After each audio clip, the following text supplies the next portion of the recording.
Welcome to a webinar entitled Revolutionizing Your Company's Competitive Edge, or the new paradigm that we call human investment leadership. I hope you enjoyed the message. Now you may be wondering why I'm talking to you. Well, here's why. When I was younger, business was smooth sailing. It was fun. Not everyone pulled their own weight or even did their job, but it didn't matter that much. We all enjoyed the ride. Do you remember those days? Just as in the picture, there was competition in the distance, like that sailboat, but it was not a threat to our survival. Life was much easier, and marginal mistakes, well, of course they happened, but we just kept sailing along. That is not why I'm speaking to you today. I believe the world has changed. Today is different. You name your own storm, but we're in one, and it doesn't seem to be calming down. In fact, the global outlook is scary. We can no longer afford to carry the excess weight of ideas and strategies that don't seem to work anymore. And we cannot afford to carry people who aren't pulling their own weight, which is why we're sharing with you new ideas, new strategies, and how to be sure your people are helping you survive and even thrive in today's environment. Hi, my name is Jim Bilwalk, and you can see my background. But the point I want to make is to say that we look at the world differently. We understand the performance gaps that most companies have and have created new paradigms to help you be more successful. And if you notice, I've done this many times before. This is not my first rodeo. One of those paradigms is human investment leadership, which I believe can revolutionize your company's success, even when the waves are pounding. So let's get started. Does this sound familiar? 60% of company failures are due to people problems. 60%!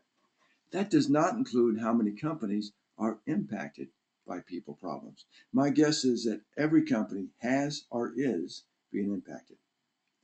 Actively engaged employees make up less than 1/3 of the workforce. That means that 2/3 are not following you, not helping you to compete. And my personal rule of thumb is that typically less than 20% of employees are doing 80% of the work. You might recognize this as Pareto's Law. What would happen if 2/3 of your employees became actively engaged in your company versus 1 out of 3? Or if 40% of your employees were working hard versus 20% or less. Now, that still leaves people who are not contributing. And what is worse is that idle hands create a lot of problems. The result is often internal turf wars, silos, politics, and internal bleeding that sucks up money, resources, and energy that you need to compete in the marketplace. But what if you could reduce internal conflict and redirect those resources to your company's mission? Even if you have employees who want to work, if their motivations, passions, drive, and energy are not aligned with the company, how much potential are you losing? Ultimately, I believe all of these are leadership issues. And that is why we created Human Investment Leadership. It is a new way to help solve these issues. In other words, it's a new way to help companies decrease failures and increase their competitive edge. How? By focusing on the 3 major gaps that every company has. And this webinar will describe the gaps and explain the new leadership model. So, what is the typical success gaps? The first starts off with the decision maker leadership gap, which is between leaders focusing outwardly on the business while assuming that the inward teams are following you. In reality, very often leaders look over their shoulder and very few, if any, people are following them. The team gap is created by assuming that throwing money at salaries and benefits and incentives will motivate team behavior, while finding out that you're really trying to lead stray cats. 70% of their employees hate their jobs. So what kind of mischief do you think unhappy stray cats can get into? The employee gap is between assuming employees will fall in line through motivational speeches, programs, the hope of rewards, and even the fear of being fired. What really motivates them has to come from within themselves. The key is to find those who are team players and then help them understand how they can tie their success to company success. Our primary focus is helping companies integrate at the leadership, team, and individual levels to become more competitive and successful. When you address all three of these gaps, we call this an integrated solution. So let's start looking at the root causes. This chart is going to outline the issues, and then we'll go back and address each one at a time. The first gap in the leadership is that people are often seen as commodities, not investments. Number two, communication lines are often broken or ineffective. Leadership's intended, but it's difficult to practice, particularly when you're fighting off alligators in the marketplace. Team gaps usually exist because you have the wrong people, self-focused stray cats, or the right people but in the wrong seats. Employee gaps exist because employees often don't know how to add value to your business, starting with understanding what the business is and what it is not. And most employees don't know how to succeed in their own careers. The lack of personal passion and motivation, not knowing how they can personally be successful, translates to lack of company passion and motivation. So let's start. The first leadership paradigm shift is how most leaders view their people. Their traditional people is that people are commodities. So what is a commodity? If I were to go to the beach and dig my hand in the sand and pull out a handful of grains of sand, they all look alike to me. In fact, I may even want that handful, I just throw it away. Then I go back and I dig my hand in the sand and bring out another handful of grains of sand. They're easily replaced by someone else. Employees are expendable. They are an expense. Just go out and buy someone else. They're capital. That is a pool of like resources to be used. They are a resource from a pool of talent resources, which means that if they have the skills and the knowledge, just move them to another seat and they should do the job. Don't worry about them. They're on their own. For some, employees are a necessary evil or someone to be used and unfortunately sometimes abused. However, the new paradigm believes that your employees are investments, not commodities, and should be treated just like your own personal financial portfolio. If you have a personal financial investment portfolio with a stock that is losing money or going sideways, what would you do? When you select the next stock to put into your own personal financial portfolio, what expectations do you have? None? How much risk are you willing to take? And how much reward do you expect for that risk? Employees are to the company as your stocks are to your investment portfolio. If they're not growing, not performing, not producing value or return on the company investment, what are you, as the leader, going to do about that? Now, some executives tell me they want someone to fix them being the employees. Just come in and fix them. It doesn't work that way. In your own personal financial portfolio, the company behind the stock that you've purchased, if they don't want to perform, how are you going to fix that company? If the employee doesn't want to work, fit in, team, and align with your objectives, can you really fix them? I don't think so. But you can help them to learn how to add value, to give a return on your investment and grow. And if you've done that, if you've done your part, the rest is up to them. They can either decide to team and partner and align or not. And if not, well, there's a different path for them to take. But most of us are so busy, we don't really take the time or know how to teach them to add value.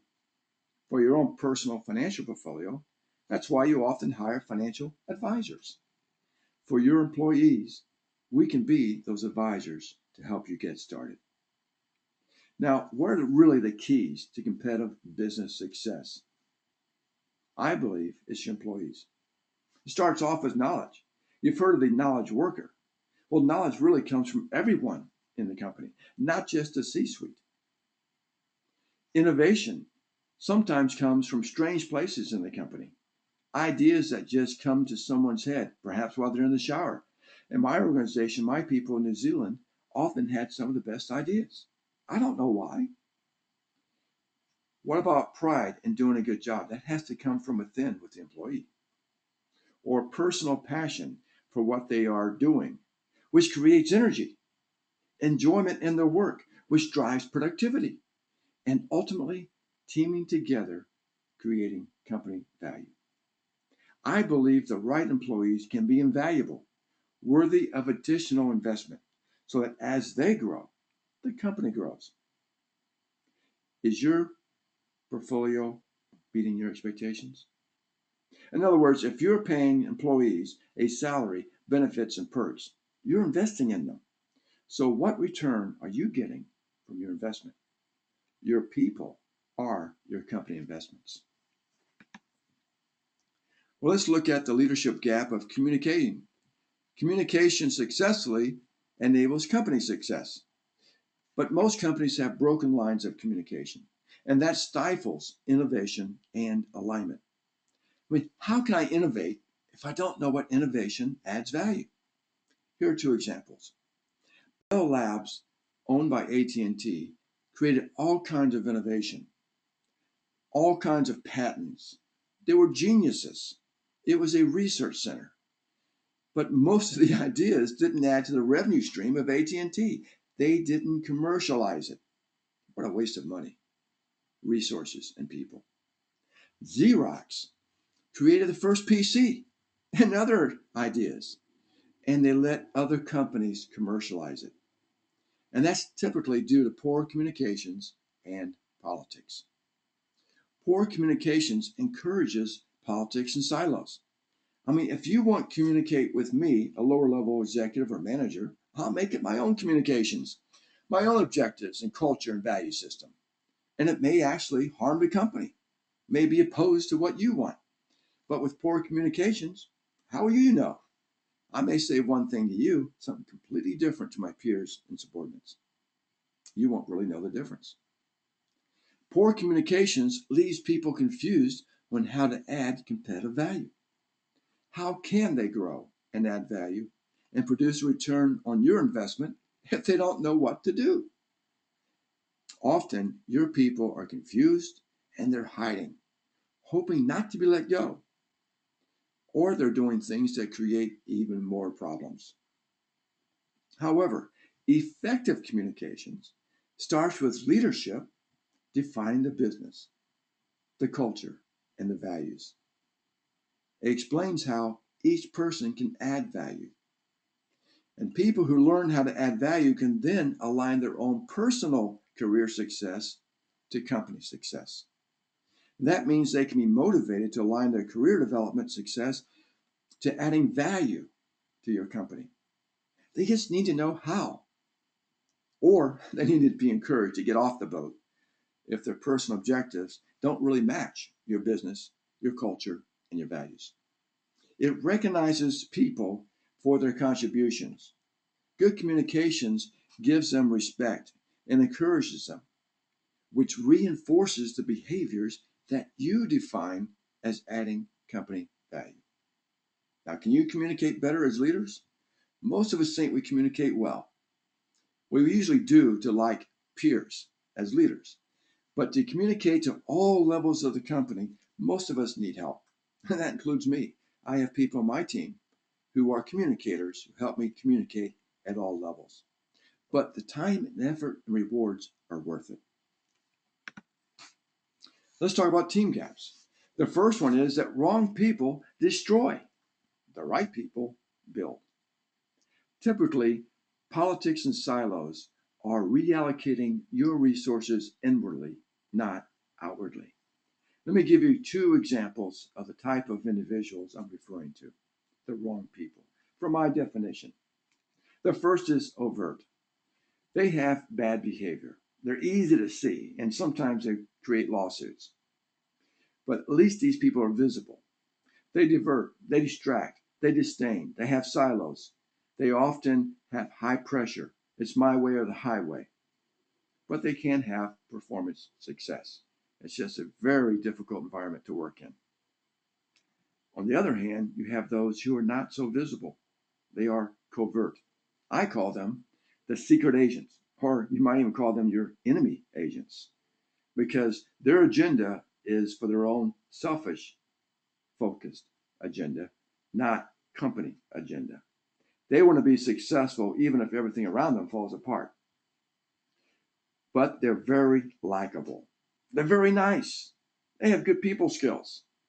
They usually are very astute politically and often set up political alliances throughout the company. So if you attack one, you're attacking more than one. They like silos. They like to sabotage others so they look better. They withhold, prevent, and confuse. Why? Because by people having to come to them for success, they're the centers of power. And they'll blame others. They don't want to take accountability and responsibility for results of their own actions. So when there's a problem, they just say, well, it's Sally's fault. You don't know it's Sally's fault. You assume it must be Sally's fault because the likable person told you that. And usually Sally is underneath them or a peer. They often take credit for the work of others. Again, at a higher level, you don't know that. You assume that they're not lying to you, they're telling you the truth. So you give them credit for the work that someone else did. Meanwhile, they want to make sure no one knows who that other person is. Again, they take no accountability, no responsibility. Let me give you an example that I heard many years ago, and it's intended to be a little humorous, so bear with me. There was an executive who was leaving the company, and he decided to help the oncoming executive. So he sat down and wrote out 3 letters, put them in envelopes, and put them in the top desk drawer. The new executive comes on and he says to him, I really want to help you, so I have written out 3 letters. When you have a problem, a disaster, something you can't handle, open up the drawer, pull out the top letter, open it up, read it, do it, and you'll find it works every time. So 3 months later, the new executive is coming along fine, and all of a sudden, oh man, something happens. It's a disaster. So he opens up the drawer, he pulls out the first letter, reads it. It says, blame your predecessor. So he said, great. I'll just blame Bob because he's not here anymore. I'll throw him under the bus. No one will know. It doesn't really matter. So he does that. All of a sudden, it's not his fault. It's Bob's fault. Everyone said, yeah, it's Bob's fault. And so the dust settles. 6 months goes by. There's now a real fiasco. I mean, it's got the company top executives concerned because the image of the company is at stake. It's big. So he says, oh man, I'm in trouble. So opens up the drawer, pulls out the second envelope. He reads it. It says, reorganize. So he just smiles and says, man, this is fantastic. I'll simply reorganize those who aren't on my team. I'll let go and I'll submit this up for management for approval. So he submits it up to the top. The top says, this is fantastic. You see that there's a problem. You're addressing it. You're proactive. We like you. So he lets the good people go. He continues on his way. He thinks that dust settles. Everything is fine. He keeps on, and a year later, another major problem occurs. He says, man, all right, let me get out the last envelope. He reaches in the drawer, pulls it out, opens it up. He reads it. It says, sit down and make out 3 letters. In reality, in companies today, you're probably seeing they reorganize a lot. They blame others a lot. They centralize, decentralize, all kinds of shifting of chairs going on. When that's happening, that's a sign. It's a sign that you have these internally self-focused individuals in the company spending all times and resources. Instead of taking accountability and responsibility and fixing the problem, they're simply changing the chairs. And they're taking no accountability and no responsibility. But they're likable. The other side, you have what I call aligned team players. These people feel that they're accountable and responsible for the results of their own actions. They're hard workers. They'll even take time away from family away from vacations to help make sure the job is done and the company's success is foremost in their mind. Which model would you rather have? Which person would you rather have on the team? I mean, even if you're a politician, which one would you rather have working for you so at least the work gets done to minimize the problems? The second team gap. The right people may be on board, but in the wrong seat. Each job is different. Let me give you an example. If I'm a salesperson, I may be selling a commodity, pencils and paper and office supplies, or I may be selling at a board level an extremely complex multi-million dollar solution. Those are completely different sales, and the skills are different. The same is true. You may have a customer service person, credit and collections, general ledger entry for accounting, or someone who's managing and programming a million lines of code. These are all dramatically different profiles, requiring different behaviors. In reality, different teams are different. Accounting's different from finance, different from HR, different from IT, and so forth. Each are a different part of your company puzzle. But the key is that each employee is also different. They were born differently. It's no different than a football team. You see different players on the team. Not everyone can do every single job. They love doing what they do. They were born to do it. You can actually measure this and test it. They have different teaming characteristics, different passions, priorities, values, beliefs, and worldviews. It's important for you to understand that if you put the right person in a seat that fits who they are, they'll enjoy it more. They'll be happier, more productive. If they're on the right team, the team will be happier, more productive. Some of the problems we have is we have people who are the wrong people on a team who are actually creating havoc in that team. But you can fix that. Our recommendation is the goal is to have the right investment in the right portfolio, having the right employee in the right job. Secondly, you have good employees who want to be good, who want to be on the right team, who even if they are on the right team still need help. If you treat employees like commodities, they will act like commodities. No individual respect means that there's no personal perception of individual value to the company. So why should I stretch myself out for the company? If there's no individual relationship, that means they might be easily thrown under the bus, mistreated, misunderstood, fired, laid off, or outsourced. The result to the employee is fear, and fear results in inaction and keeping one's head down. Does this sound familiar? Are your offices noisy with teaming activity, or are they curiously quiet? Good employees need help. They need to know how to add value, which enables them then to align and help the company be competitive. When you treat them with respect and you help them learn how to develop relationships, it helps them thrive in the tribe, feel needed, feel valued, and motivates them to help the tribe succeed. So, how are you helping them? Do they understand your business, your culture, your values? Are they being treated with respect? Do they have an opportunity to develop a professional relationship that enables them to ask questions? Even if you don't have the time, can they do that with their manager and advisors? Because unless they see how their future career can be improved by helping the company improve, how can they help the company? How can they be motivated? And if they're receiving praise when results and relationships are helping your mission, they'll be incentivized to be harder working because they want more praise. So, who is helping your employees be successful, add more value, and feel like part of the team? How are you helping them to help you?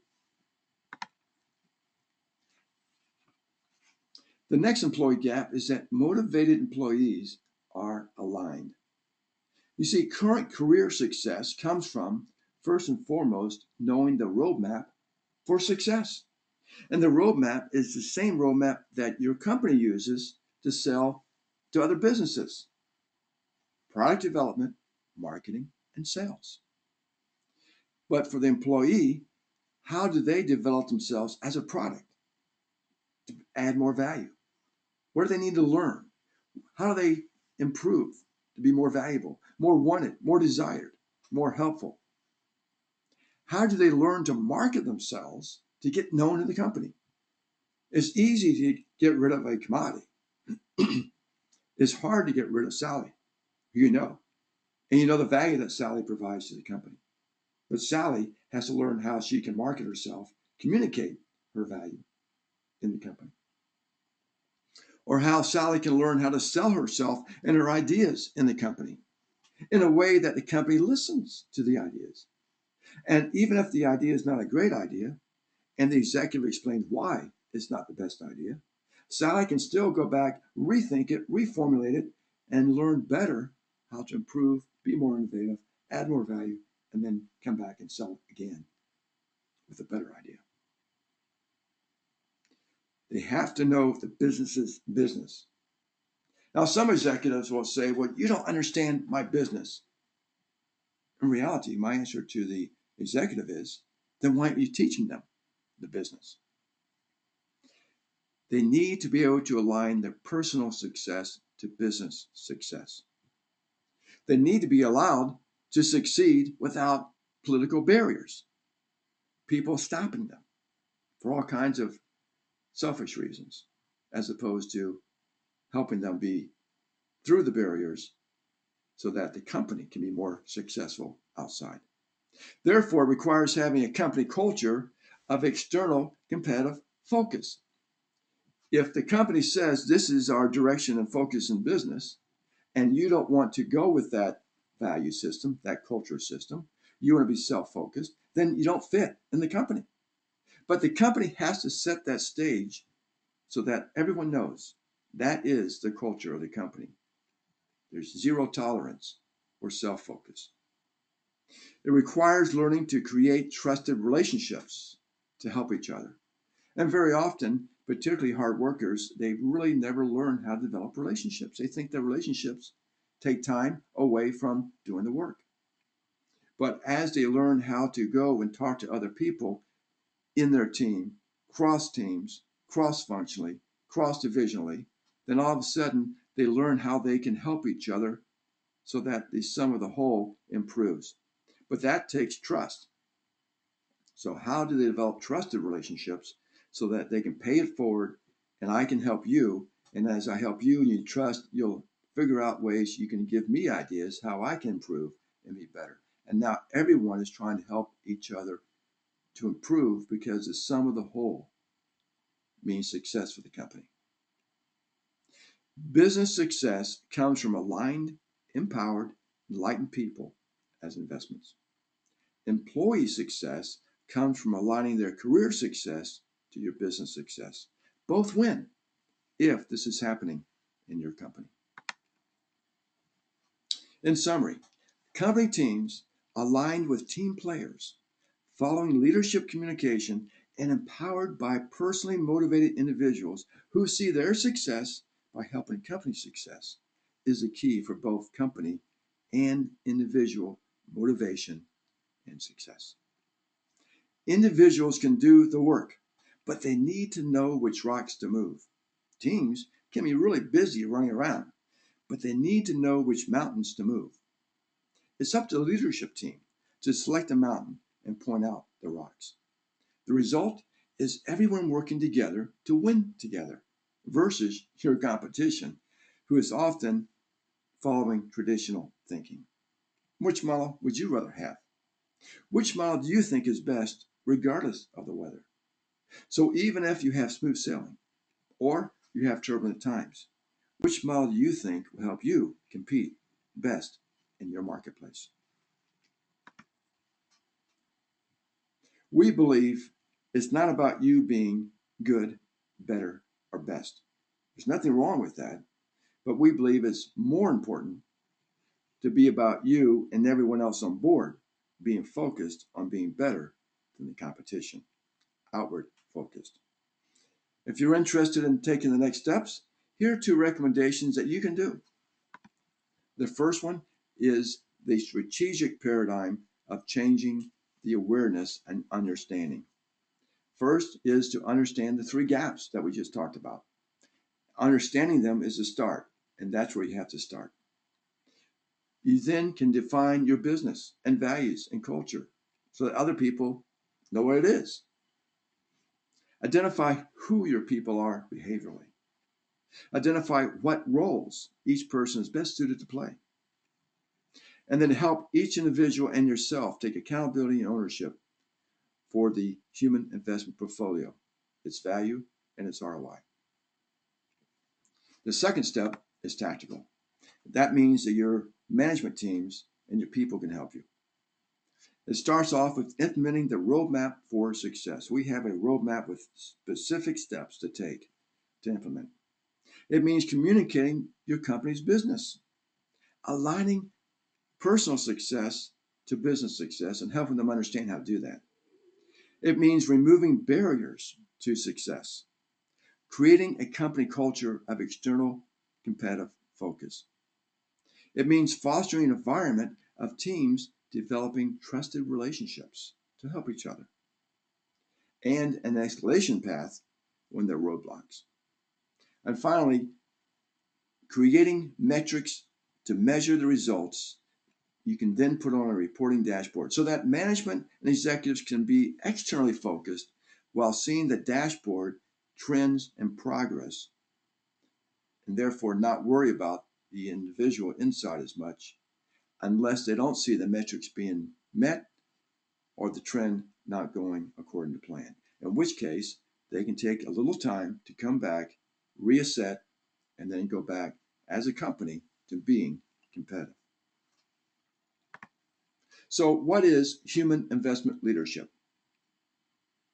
It is the leadership methodology to close the gaps in leadership, teams, and employees. We believe that integrating all 3 solutions can revolutionize your competitive edge. If you're interested in more information, we'd love for you to contact us, whether checking out our website or emailing us or calling us. We're here to serve you, to help you be more successful. So please give us a call. We want to thank you for taking the time to listen to us. We hope this was of value, and we'd love to be able to share more with you when you're ready. Thank you, and have a great day.